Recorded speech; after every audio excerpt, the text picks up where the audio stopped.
மணித்துளிகள் ஜனவரி 2, 2026 இன்றைய தியானத்திற்கான தலைப்பு சர்வ வல்லமையுள்ள தேவன். தியான வசனம் யாத்ராகமம் 20:2.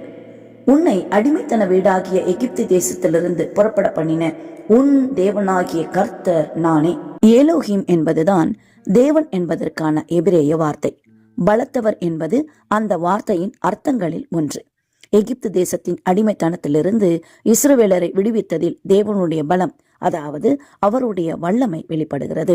யாத்ராகமம் பார்வோனாகிய 3ஆம் தத்மோஸை எகிப்தின் நெப்போலியன் என்று அழைப்பார்கள்.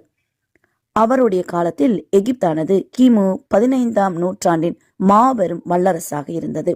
குறைந்தபட்சம் 16 படையெடுப்புகளை நடத்தியிருக்கிறார்.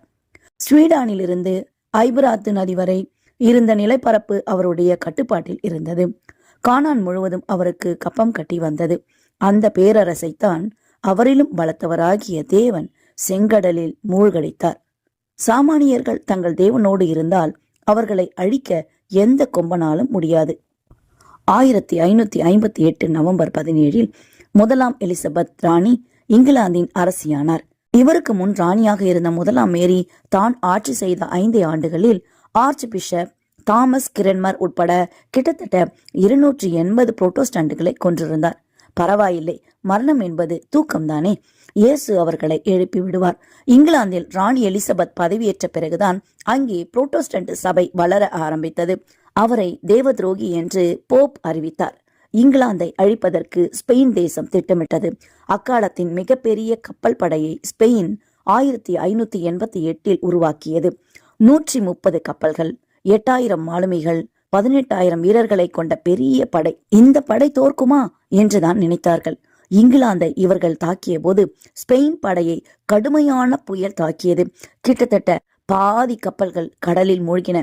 நாங்கள் ஆங்கிலேயருடன் சண்டையிட்டோம், ஆனால் தேவன் எங்களுக்கு எதிராக யுத்தம் செய்தார் என்று ஸ்பெயின் தளபதி சொன்னார். தேவன் தமது வலிமையை காட்டும் போது வலிமை மிக்க பேரரசுகள் கூட எதிர்த்து நிற்க முடியாது. சர்வ வல்லவரை தேடாமல் நம் சொந்த பலத்தை நம்புகிற புத்திசாலித்தனம் நமக்கு வேண்டாம்.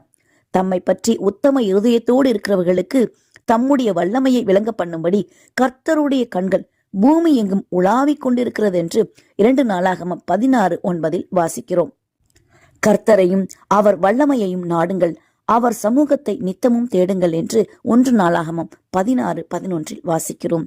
ஆம், சர்வ வல்லமையுள்ள தேவனையே தேடுவோம், ஆவியில் வளருவோம். இந்த நாள் உங்களுக்கு இனிய நாளாய் இருக்கட்டும்.